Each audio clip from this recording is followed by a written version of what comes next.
If you're feeling lost or stuck and you don't know which direction you want to take your career or which programs you should be studying in school, you need to listen to this episode with Sarah from Careergasm. She is a career coach that shares so many tips to help take the edge off this decision and to get you connected to the right path forward. Take a listen.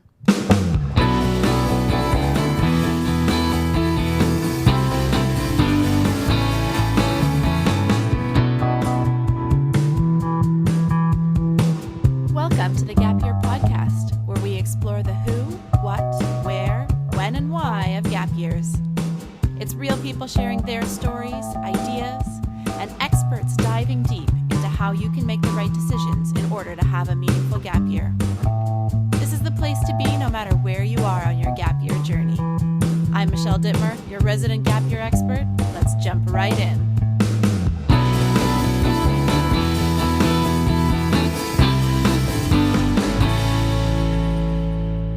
Hey there, and welcome to the Gap Year Podcast. My name is Michelle Dittmer, and I am your host and Gap Year expert. On today's show, we have the incredible Sarah here from Careergasm. She's going to bring just such a unique perspective to our conversation today. She's got everything under her belt when it comes to figuring out your career, finding out something that's really going to connect you with something that you're excited about, that you love doing. And that's what the world is all about, isn't it? Sure is. That's what I think. So Sarah, can you give us a little bit of background on how you ended up where you're at today? Sure. Well, I'm a career coach. I'm the founder of a company called Careergasm. I'm a former professor at a business school. And I write about careers at places like Forbes and Inc. and Entrepreneur and a bunch of places. And I have this whole section of my business that helps specifically young people figure out what they want to do with their career. And the truth is, I never thought I would be doing this kind of work. What happened is I had a bunch of my career change clients say, my kid is struggling too. Do you think you could adapt this program to help my kid figure out what they want to go to school for or what they want to do after school? And so a couple of years into my business, I found myself working with a lot of young people, helping them get unstuck. And I've hung on to that work because I love it so much. I love that you use the word unstuck, because that's something that we talk about a lot. There's this sense of being like, well, I don't know where to go, and I'm not even spinning my wheels. Like, I'm just stuck in this big muddy puddle, and it's thick and gooey and it's confusing, and I don't know which direction to go. So that idea of getting unstuck, I think, will really resonate with the audience for sure.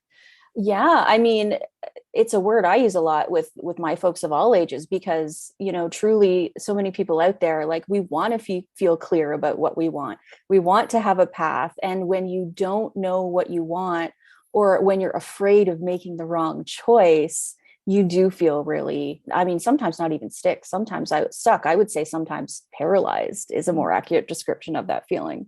Yeah.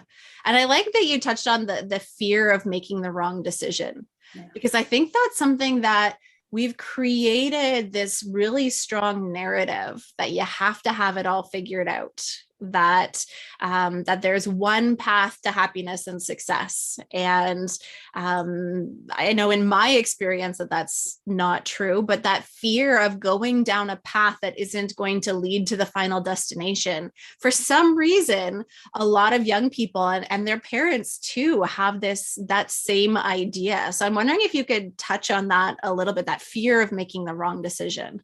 Yeah. That's true for people of any age when they're thinking about making a change, but there is that extra pressure for a young person when they're just on the precipice of their education and choosing a career. And, a lot of people think, when they're 17 or 18, oh my God, I'm going to be choosing something that will impact me for the rest of my life. And so maybe I can talk about framing that decision a little bit, because truth is, the career world has changed a lot since folks like you and I were 17 and 18 choosing to decide what to go to school for. The idea of a very linear career path, it's not really how it works anymore. I call it the conveyor belt career. How it used to work is like you're 17 or 18, you choose something to go to school for, you sort of hang on that conveyor belt for 4 years or so going through school, and then it spits you at the other end and you just hop onto a highway with a straight shot into that career. That's kind of actually how things used to work, but it's not how it works anymore. So these younger folks, understandably, and their parents also understandably, it's almost like we've been socialized to believe that that's how careers should work. And so the pressure of that belief, paired with the fact that that's no longer how it works, causes a lot of just like a lot of stressful emotions in people. The truth is, the way I like to think about navigating a career is more like if you think of a river with a series of stepping stones across it, that's actually more what it's like. It's like you take your best step, you choose something and move a little bit forward, and then you reassess things. You're like, okay, which thing do I want to step to next? Maybe it's this way, maybe it's that way, maybe it's forward in the same direction.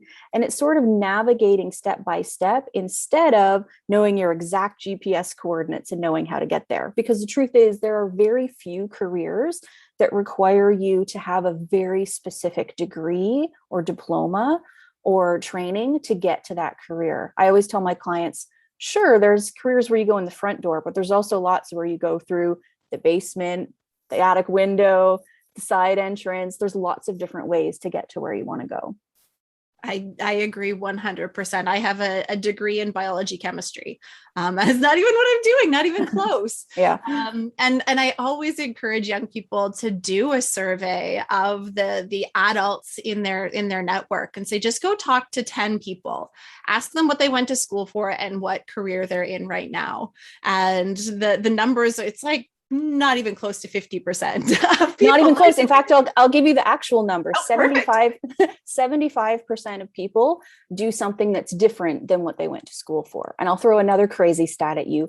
93% of people at the age of 25 have different career goals than they had at 17. So that means that most people are coming out of school and going, this isn't the path I want to be on. And then they're panicking afterwards. So I guess the reason I want to share that is because I really want to help normalize this idea that you don't have to have the whole path figured out right when you're a student graduating from high school. Because the truth is, even if you do know what you want, a lot of that stuff will likely change over time. So it sort of softens the edges of that kind of pressure. Yeah, I love that. And I see that with some of these young people on gap years. Even when they come and they start their gap year in June, they've got one idea and then they get out there and they test things and they try things and they realize, you know what, no, that's not the way that I wanted to go. So even in the span of 2 or 3 months, they've got new ideas and they're inspired in new ways and looking at new directions.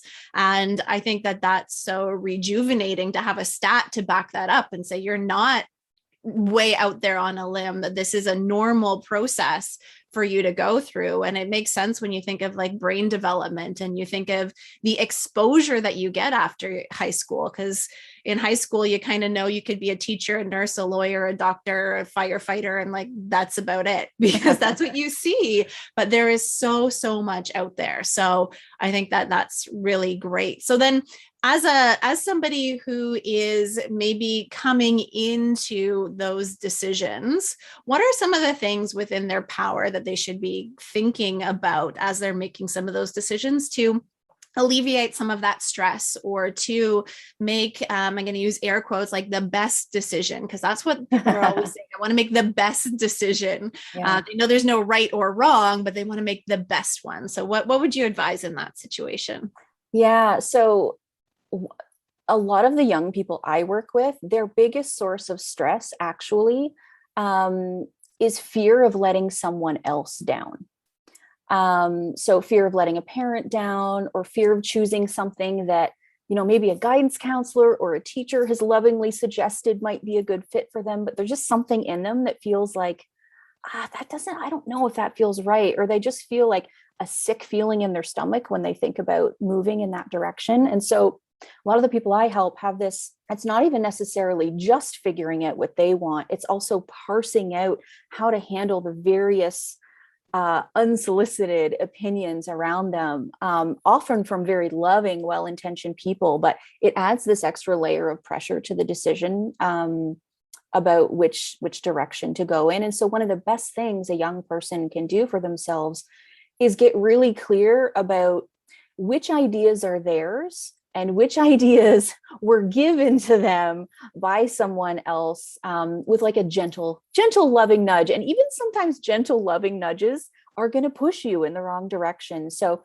just finding a way to figure out what your internal sense of what you want is, to see if that's maybe perhaps a bit different than what you've been, not necessarily told to do, but maybe encouraged to do. That's a hard thing for a young person to work out, because if you think about it, for the first 2 decades of a person's life, they have all of these people around them lovingly caring for them to make sure that they don't wander into traffic and to make sure that they eat 3 meals a day, right? And there's something that happens in your late teens and early 20s where you sort of have to find a way to find your own voice and your own path while maintaining the relationships with those loving people around you. And so it's really important to find a way to figure out what your own internal voice is telling you versus what the voices around you might be telling you. Yeah, I think we sometimes have a hard time separating them because they surround us in every way. And whether it's from someone we love or a statistic we read about a particular salary, perhaps, or that artists are never going to make any money, or all of these societal biases that also impact our thought process. And it's really noisy in grade 12, and there are so many things happening that it's hard to get quiet to be able to pull all of those things apart to figure out what is that true self that you're looking for. And I think that's one of the benefits of a gap year is instead of that like 1 month stressful period where you got to decide where you're going to apply and what you're going to do because you left it to the last minute, you get that whole year to really sit down and to make space to be quiet, to make space to be reflective, to make space to piece those things out a little bit more. And that's only one of the benefits, but I agree 100%. And we have a support program called the Gap Year Game Plan. And that's one of the activities is writing down your goals and then actually putting what is an expectation that's been put on you by a family member or a loved one or by society, and what is actually truly your goal. So it's nice to know that we're on the same page with that one. Yeah. It's so important because especially at that age, there's just a lot of pressure coming from inside, coming from outside in all directions. So yeah, you got it right for sure. Yeah. No, that's so wonderful. So aside from that quiet time as a career coach, as a career professional, what are some things that you think a young person could do on their gap year that might either help them figure it out or get them on the right path or a wise way of spending that time? Well, 2 things come to mind. And so whether you're on a gap year or maybe still in school, 2 things that are really helpful for people to do. One of them you've already suggested, and that is, I don't think you use this word, but dabbling. Exploring, trying things out, picking up a certain kind of part-time job, taking an extra class, doing a workshop. And I think dabbling is really helpful because it helps you see if your ideas about a certain thing are what that is actually like, right? Because sometimes we get these maybe over glamorized or overly harsh even ideas about what a certain thing is. And until you try it on and like sort of live in that world a little bit, or at least peek inside the window with a class or something, it's really hard to know if your ideas about what something is what it's actually like. So dabbling is really important. And there's all sorts of ways to do that. It's just getting a little closer and a little more information about the thing that you're interested in or curious about. And then the second thing that's really important, I have all of my clients do informational interviews. And that might sound very formal, but an informational interview is just a chill conversation with someone, maybe for half an hour, asking them about whatever work you're curious about. So if you're someone who's curious about well, I don't know, writing. You find a couple of writers doing different kinds of writing in the world to see like, oh, okay, it sounds like this kind of writing, this is what it's like. And oh, this kind of writing is this way. And so you explore that for a few professions, just to sort of see, again, if your assumptions about what that kind of path is like is what it's actually like. And it's very informative. It's not always easy to reach out to strangers to ask to pick their brain. So some people will certainly say no or not even get back to you. But a lot of people will say yes. And they're always very loving, kind people who are willing to give someone a bit of their time. And it just helps you, I don't know, helps you make better decisions that feel safer after you've spoken to some people who are out there doing the thing that you're curious about.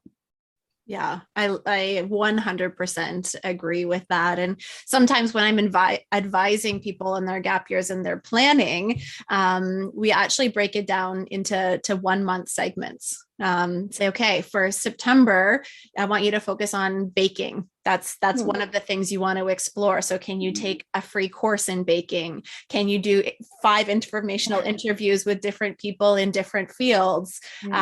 Can you find a part-time job or an internship or some sort of hands-on experience or volunteer, and then pivot and shift and test out the next career in the next month? And it allows them to really dig in, because I think what a lot of people think, especially with your like writing career, you get very, very narrow ideas of what a potential career in writing could be. Whereas if you're also interested in science, you could be a scientific writer or a science communicator, or you could go into journalism, or you could, like, there are just so many different things within that field that you don't even know exist. And I find that's what's especially valuable about talking to people out there doing the work. And a great question to ask them is, are there some areas of science or writing, for example, that like maybe I don't know about? Like, can you tell me what some of your colleagues do and what other people are doing in science? And a lot of my clients come back to me after going through this process, and they have found other areas of interest that they didn't even know about that feel even shinier than the thing that they were originally interested in. And it's something that only happens through those conversations. Yeah. And I think it can also highlight different educational pathways to get you where you want to go as well. I've worked with lots of gappers that are on the medicine track. And they're like, I want to be in medicine. And so they think doctor, they think a bazillion years in school to become that degree. And through those conversations and those explorations, they realize, no, it's actually public health that they're interested in. And that's a whole other educational pathway. And they've saved themselves tens of thousands of dollars in 10 years of their lives by discovering that ahead of time, and being able to pick the educational pathway that's going to match the desired outcome for that first career. Yeah. You mentioned something that I think is interesting, and that's like saving the time that would have maybe been spent going down the wrong path. And that's just sort of reminding me, perhaps we should talk about making a change mid-path as well, because that's often a very painful process for people. And I guess I'll just say, I think it's very, very valuable if you find yourself on a path, or let's say in a program for school that isn't feeling right for you, and you feel like you need a timeout, or you need to sort of like make a different decision about a path. I think that's always a very good thing to do, instead of trying to push through to the finish. That's what most people try to do because they feel like there's something wrong with them if they change mid-course. But the truth is, changing mid-course is it's a brave thing to do, and it's a smart thing to do, because you don't want to waste years of your life. And if you're in school, let's say tens of thousands of dollars of extra money going down a path that doesn't feel right, when you could just pivot midstream into the thing that feels better for you. And I think that's a tough thing for people to do, but I think it's always a good decision when you can say no to something that feels bad. Yeah. And I think while it takes bravery to do it, it's also a muscle and it's a skill that's going to serve you in the long run as well, because at some point you may find yourself in a career that's causing that same rub, and you have to make that same decision. And if you've already done that once, you might have something to base that off of. It can parlay into relationships. It can parlay into so many things where you have to learn to trust yourself. And that's the flip side of it, not only being brave enough to do it, but also listening to yourself, to know deep down inside that this doesn't feel right and I'm going to do something about it. And I think that we again are trying to please somebody else, or we're trying to check those boxes, like, oh well, it's just 6 more courses, it's just 1 more year, I'll just do it because I'm so close. And those don't necessarily always translate into feeling good about it at the end. Yeah. And like, you're right. Like it often doesn't translate into feeling good about it at the end. You usually arrive burned out. Well, I'll tell you, the clients I get are the people who come finish out of school, are burned out from pushing through something they hated, and now don't want to work in the field that they went to school for. So they're still feeling lost and stuck. Right. But I'll mention something here that probably really speaks to the importance of the work that you guys do. And that is that, sometimes there's a space, a gap between knowing what you don't want and knowing what you do want. And very often I have clients who have to let go of the thing that feels bad. So in this instance, maybe it's like a program at school.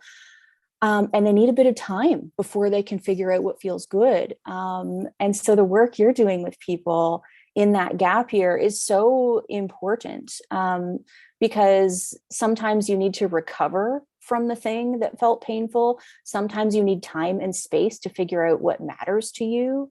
And so time is an important component for some people.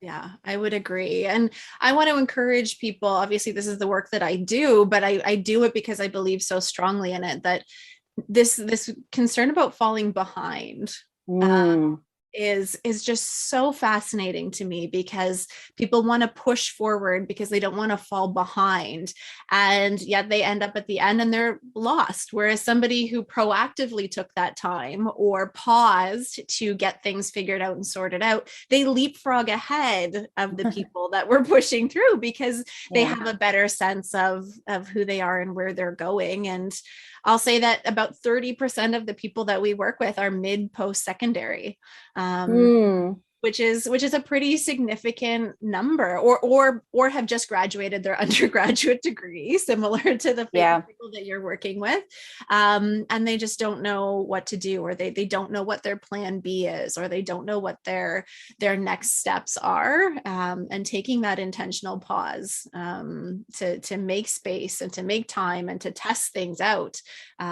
is just such a wise idea. You have to be bold, you have to be brave, but it also means that you're wise. Yeah. And like, not even just taking the time, and I'm sure you do this with your folks as well, but also like doing all of the work around the emotions that sort of make us feel stuck. I know a lot of the clients I work with, they really truly feel like they don't know what they want.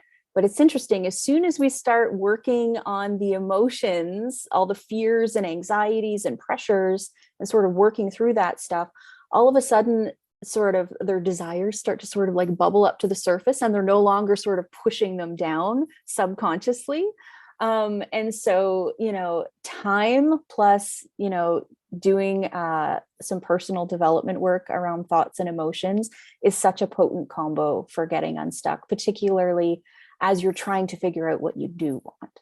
Yeah. And I'm sure you see it with your clients as well, but the difference when you have those conversations and all of a sudden they come to life, like they're a completely different person. They're talking, and then you hit a nerve of some kind, and their body language changes and their voice changes, and this energy comes back. And I think sometimes that's the most rewarding work, where you're like, where did that come from? Let's it's almost like you can see the light bulb go on over their head, right? It's a really beautiful thing. And, you're right. It often happens in those deeper conversations. I mean, I can tell you as a career coach, I think there's something really wrong with a lot of things in the career coaching world because, of course, this is my biased opinion, but a lot of the work out there is very like tactical, very strategic. It's great for people who know what they want and they just need a resume polish or someone to help them with job search or whatever. But there's not many people out there helping with this like emotional stuckness stuff. And I've been doing this work for almost 10 years now, and I really feel like the answer to getting unstuck, at least 50% of the work is the emotional stuff. If it's like this invisible, it's almost like a 2-track system. It's the invisible track beyond figuring out what you want. That second track is figuring out the emotional stuff and the thoughts and the beliefs and working through it so that you can just soften the edges of that stuff and move forward. Yeah, I love it. And that's sometimes the scary stuff, because we haven't created a society where we embrace that as much as we could. It's not taught in schools. We don't have that. When we sit down with our guidance counselor, they're like, okay, let's look at your grades. Let's look at the income levels of all of the different careers. What do you have? And those other places remain a little bit untouched. So it takes some practice. And often some guidance, whether that's a self-help book, whether that's working with a career coach, whether that's partnering up with a really good friend, or finding some journaling activities that are really, really helpful for you.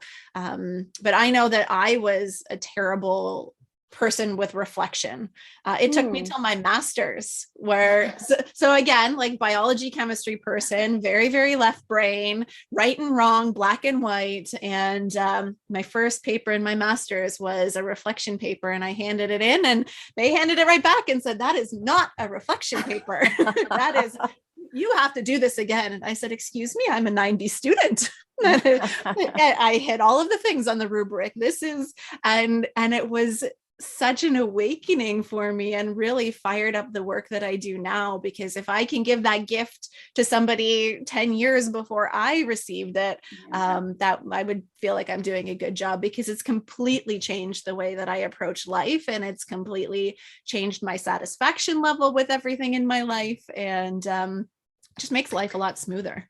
Yeah. And it's probably, I'm sure you really at the time wanted to do reflection, right? It's not that you didn't want to do it, but sometimes it's hard to do, introspective reflection if you don't have a container or a very specific structure for it, which is why I think the work that you do and the work I do is so important, because we give people a structure to sort of step by step go through the reflective process to help them figure out what path is right for them. And sometimes it's just so much easier when you have a little bit of structure spread out over time to help you get where you want to go, instead of this big canyon called reflection that you're supposed to do by yourself. Yeah, you get a failing grade when you do it that way. I'm living proof of that. Yeah. Oh, amazing. So we know that you and I provide this framework, but that's not for everyone, or some people need some additional resources. So I know you've got a book. I was wondering if you could touch on that a little bit, and how that might be able to help, or what are some of the gems in it that might give people some other places to plant those first seeds. Sure. I have 2 books. One is called Careergasm, and that's for career changers who are a little older. But I have a book called Career Rookie, which is probably the folks listening to this podcast is probably what they are interested in. It's a book for students and grads who feel super freaking lost and don't know what they want. And it's just, a container to help them. I ask a lot of questions for them to think about in the book. There's lots of little exercises that they can do to help them figure out not only like the how of getting onto a path, but more specifically, and in my opinion, more importantly, the what of figuring out what they want, what's important to them. Also, what's the stuff that drives them crazy that they want to stay away from? Whose careers do they never want to have? Who are the people that they know that they're like, ugh, I don't want to have that person's life at all? Because I think it's helpful to have a balance of knowing what you want and what you don't want, so that you don't inadvertently sort of stumble on to the wrong path. So that book is full of exercises to help you figure out what you want and how to start moving towards it. And I have a program as well called Career Rookie, just for those folks to take them through those exercises in a deeper way. Amazing. And from experience, do the exercises in these books. Like, again, my super left brain is like, well, I read the bullet points in the summary. Let's move on to the next chapter. I need more information. And I don't need more information. I have enough information. I need to think about it. I need to do those activities. So from lived experience, do the activities, take the time. Buy yourself a fancy pen, a fancy notebook, whatever it takes. Burn it afterwards if you so need to. Whatever it takes, but get in there and do activities and spend the time, because it will help you untangle that mess that's in your head. Yeah, I'm very much like that too. I really have to write stuff down if I'm going to process it. So making lists and writing stuff down and answering questions is always how I personally feel like I move forward whenever I feel stuck too. Yeah. Yeah, 100%. Well, clearly you are a wealth of information. So if folks wanted to get a hold of the book, or they wanted to follow you, get more information about your programs, how can they do that? They can find me at careergasm.com. There's actually a free 3-day course there that they can take. So if anyone listening, young or old, feels stuck right now, there's a great course that's free for 3 days to help you figure out what you want. And I'm at Careergasm on all social media. Amazing. Well, Sarah, this has been such a great conversation. Clearly, we will be connecting and working more in the future together. We're so on the same page about so many things. Thank you for joining me on the podcast today. Oh, it's my pleasure, and sending lots of love to your listeners. Take care. Thanks.